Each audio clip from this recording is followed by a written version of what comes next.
Hello, BookTube. Wanted to share my thoughts on a couple of books I've read recently. The first being a really good one. That would be NOS4A2 by Joe Hill. I had never heard of this book, and my very first subscription of Nocturnal Readers box contained this license plate. So, of course, I immediately had to Google it because it looks so intriguing. Christmas Land with the scary snowman on it. So I looked it up and found out Stephen King had a son, which I didn't even know.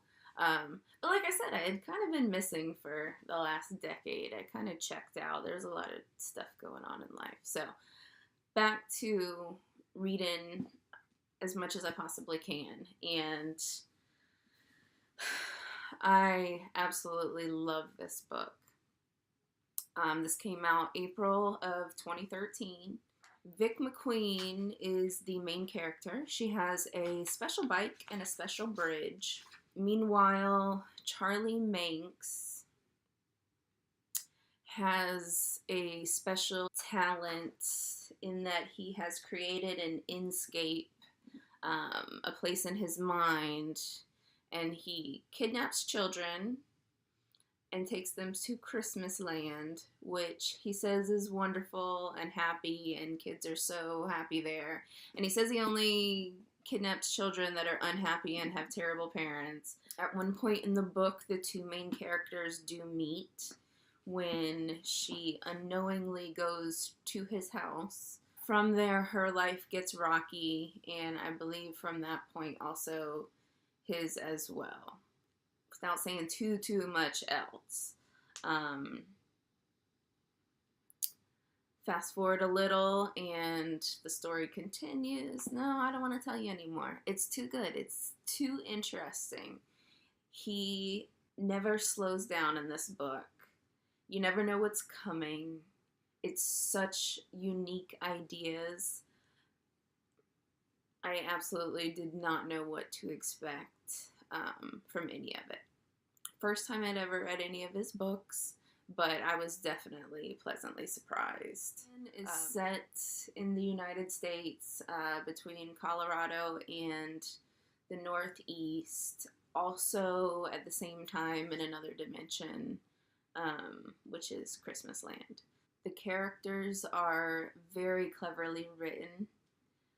It touches on something I don't know, it was so out there.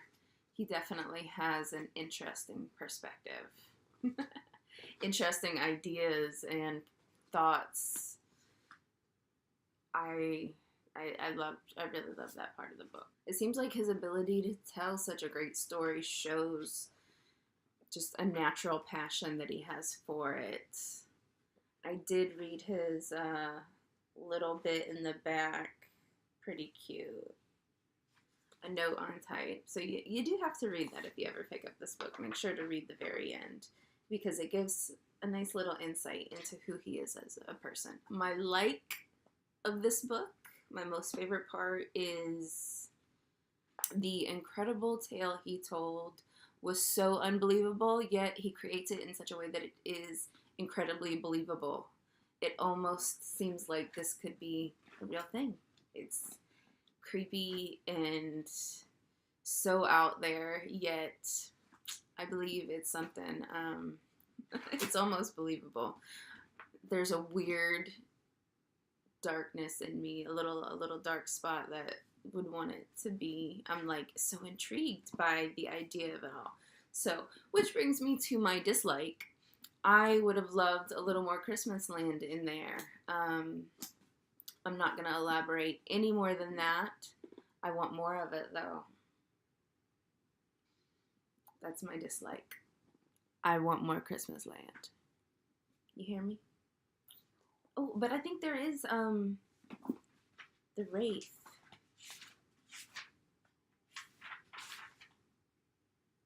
I thought I had seen something about a Wraith. We're going to have to look into that because it's not enough. I want more. I want more Joe Hill. I want more. So, also, I read recently Come to Dusk by Bracken. So, this was a Nocturnal Reader's Box book that I received. It was super interesting, definitely a unique situation and thought process. Ooh, so this was a recently published book. An uncle who ends up getting custody of his niece. I feel like I can tell you this because it happens immediately. She immediately passes away. And then her and children in the area come back to life as sort of zombie-ish children. There's a wonderful twist at the ending, which is my absolute favorite part. It's a small twist, but it's not something that had occurred to me while reading the book. So I really loved that part. The characters are mainly the uncle and the niece. They have a very close relationship, and he really does adore her and loves her and will do anything for her even after she returns as a zombie. So it's definitely a unique telling, a different telling on a zombie tale that is not, in hindsight, it's not that scary, but while I was reading it, I found that it was hard to read at night. Because I love, love, love scary stuff, but I also get super scared at night. Something about the dark, you know. So, now that it's passed, I don't recall it being scary, but in the moment, it definitely gives you the creeps. It's not one I would read over and over and over again, but it's definitely one that I'm glad that I have. This one here, though, I'm going to read multiple times. It's going to happen. It's just going to be one of it's on my top 10 list now. So, the last book I had also read recently was on Audible. I read The Historian. I had read this book probably a decade ago. I bought it a very long time ago and had read it multiple times. Let's see. Ooh, it's even kind of fallen apart. Copyright 2005. So, was when it was printed. I really enjoyed this book when I was younger, so it's a nice, fat, long Audible book as well. And while I like the telling of it, it wasn't as interesting as it was when I was younger. It's a very nice book, but there's a lot of detail. I feel like that maybe doesn't need to be there. There's a lot of trudging parts I found.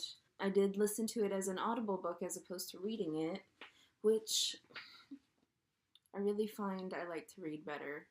I like to read books better than listening to them on Audible. Yet, sometimes it's very opportunistic and almost necessary. It's nice. It is a good read. It's just a long one, and it's hard to commit yourself to.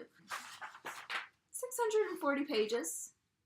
That's actually less than I remember. I feel like it took a long time to read.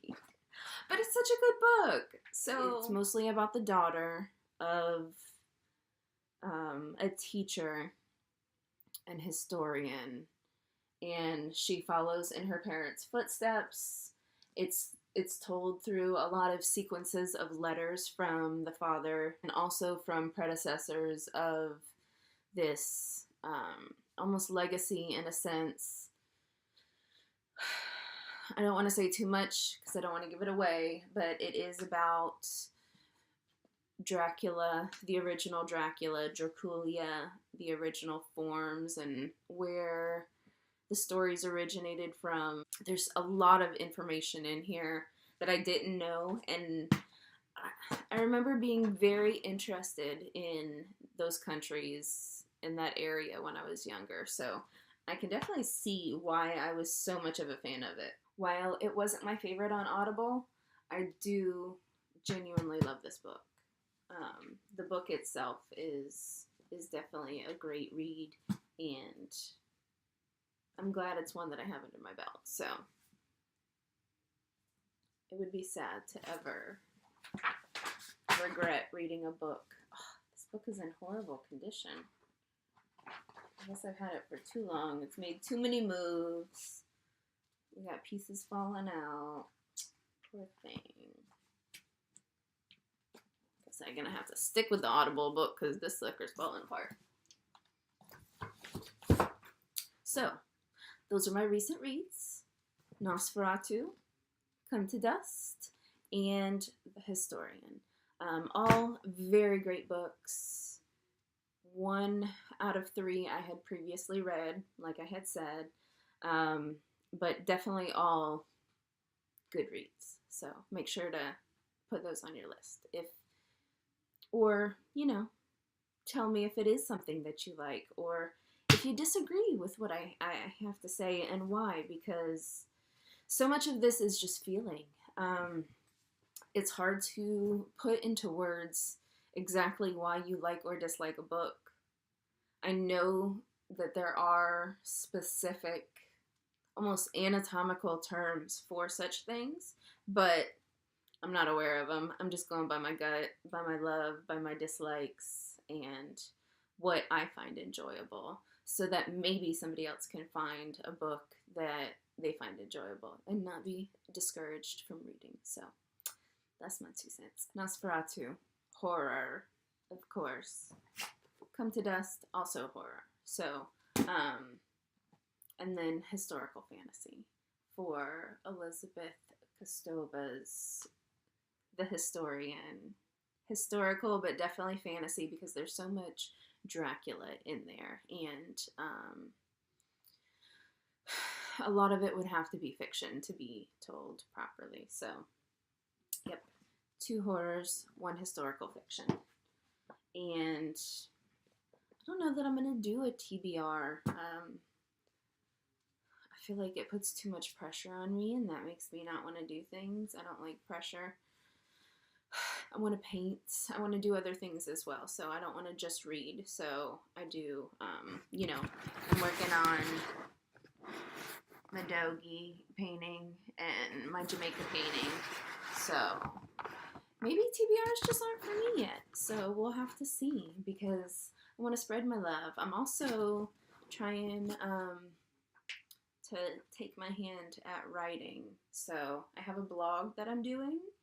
And between my blog and this vlog, I'm hoping to expose myself to a lot of people and authors and learn a lot of information, so that maybe I can incorporate my knowledge of diabetes into, hopefully a set of children's books, because I'd love to be able to help children.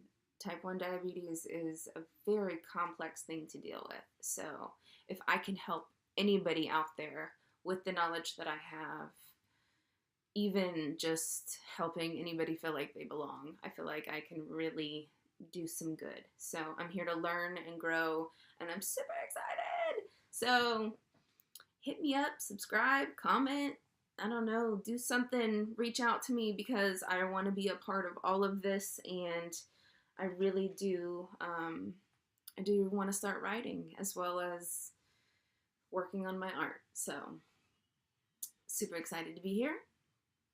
Tell me what you think, and see you next time.